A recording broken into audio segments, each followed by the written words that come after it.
মেয়েদের ইজ্জত ছিল, মেয়েদের বাপেরা তো মেয়েদের ঘরে পুঁতে দিত, রাসূলুল্লাহ এসে মেয়েদের ইজ্জত বড় করেছে। জোরে বলেন সুবহানাল্লাহ। তাহলে সমাজে আজকে মুসলমানদের নামে বদনাম দেওয়া হচ্ছে, একটা মহল তৈরি করা হচ্ছে, এই মুসলমান মানে মেয়েদের ঘরে মারে, এই মুসলমান মানে মেয়ে, একটা একটা একটা ক্লাইমেট তৈরি করা হচ্ছে, আবহাওয়া তৈরি করা হচ্ছে। মুসলমান বদনাম করার জন্য ক্লাইমেট। আমি রাজনীতি নিয়ে কথা বলি না, কিন্তু এই কথাগুলো রাজনীতির খুব বড় উদাহরণ আছে।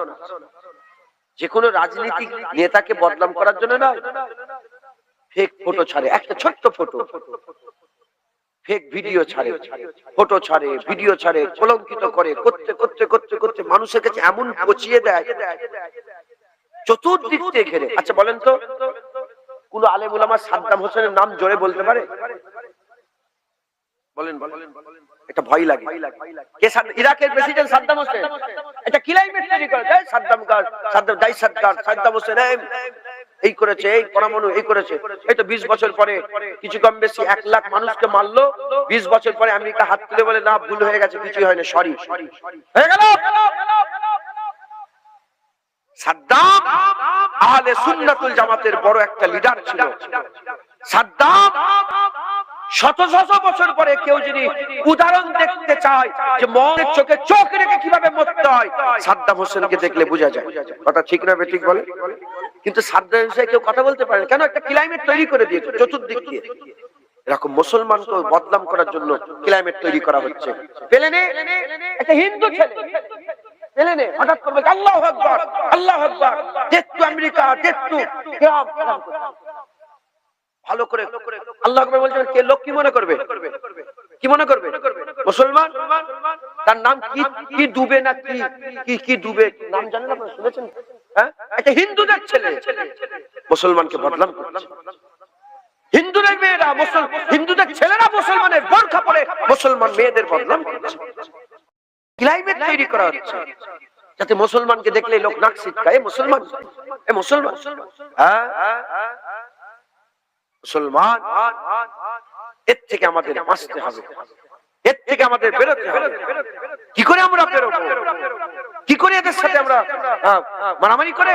না, আমাদের ইলমের মাধ্যমে, শিক্ষার মাধ্যমে আমরা লড়াই করতে পারবো। ওরা আমাদের ঘরে মূর্খ বলছে তো, ওরা আমাদের ব্যাকওয়ার্ড বলছে তো, ওরা আমাদের ঘরে হাত ক্লাস বানাতে চাইছে তো, ওরা আমাদের ঘরে নিচই নামাতে চাইছে তো। আমরা যদি উপরে উঠতে চাই, ইলমের মাধ্যমে, শিক্ষার মাধ্যমে আমরা উঠতে পারবো। বলেন ইনশাআল্লাহ। হ্যাঁ, মুসলমান আইপিএস নেই? বলেন, মুসলমানের মেয়েরা আইপিএস নেই? মুসলমানের মেয়েরা বড় বড় আইএস নেই? মুসলমানের মেয়েরা বড় বড় উকিল নেই? মুসলমানের মেয়েরা বড় বড় এই যে নামটা কি, সুফিয়া কুরেশি বলে একটা মেয়ে দেখেন না আপনারা, কর্নেল না কি ছিল? হ্যাঁ, নেই? এই যে কদিন আগে একটা যুদ্ধ হলো না, যুদ্ধে যিনি কমান্ডারি লিডারিং করছিলেন, হ্যাঁ, মেয়ে ছেলে। হ্যাঁ, মাথায় ঢুকছে, বুঝতে পেরেছেন? মেয়েরা। আমাদের ঘরে উঁচুতে উঠতে হবে, উঁচু জায়গায় যেতে হবে। যাই দেখবে সব আমাদের ঘরে স্যালুট করছে। মাথায় ঢুকছে, বুঝতে পেরেছেন? আল্লাহ মাফ করেন। হ্যাঁ, নাউজুবিল্লাহ। আমি বলছি না এটা ইলম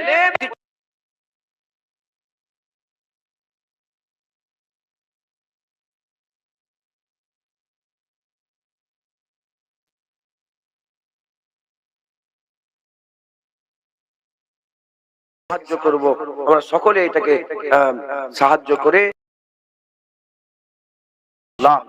3 বিঘা জমি কিনেছেন বললেন মহাশয়? 3 বিঘা জমি কিনা হয়েছে, এখানে 10 বিঘা জমি কিনা হবে। আশপাশে সব গ্রাম আছে, মুসলমানের গ্রাম।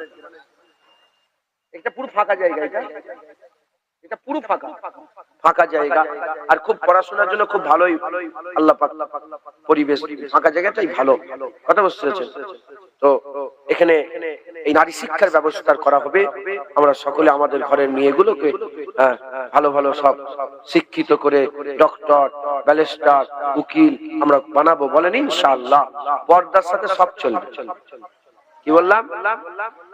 পর্দার সাথে সব চলবে। ইসলাম আপনাকে রাইটস দিয়েছে, পর্দার সাথে হিফাজতের সাথে আপনি সব চলবে। মাথায় ঢুকছে, বুঝতে পেরেছেন? আমাদের ঘরের মেয়েরা যদি উঁচু পোস্টে ওঠে, ইনশাআল্লাহ এরাই তো দেশের কাজ করবে। কথা ঠিক না বেঠিক বলে? আল্লাহ আমাদের সকলকে কবুল করেন, আমাদের সকলকে আল্লাহ পাক কবুল করেন। আল্লাহ পাক বলছেন আলেমরা বেশি ভয় করে, যদি আমাদের মেয়েরা বেশি জানবে, বেশি আল্লাহকে ভয় করবে। আমরা বেশি জানবো, বেশি আল্লাহকে ভয় করব। বেশি জানবো, বেশি মা বোনেরা বেশি জানবে, আল্লাহকে ভয় করবে। দুনিয়া আখিরাতে আমাদের ফায়দা হবে, বলেন ইনশাআল্লাহ। ইনশাআল্লাহ আল্লাহ আমাদের সকল কবুল করেন সকল, আল্লাহুম্মা আমিন।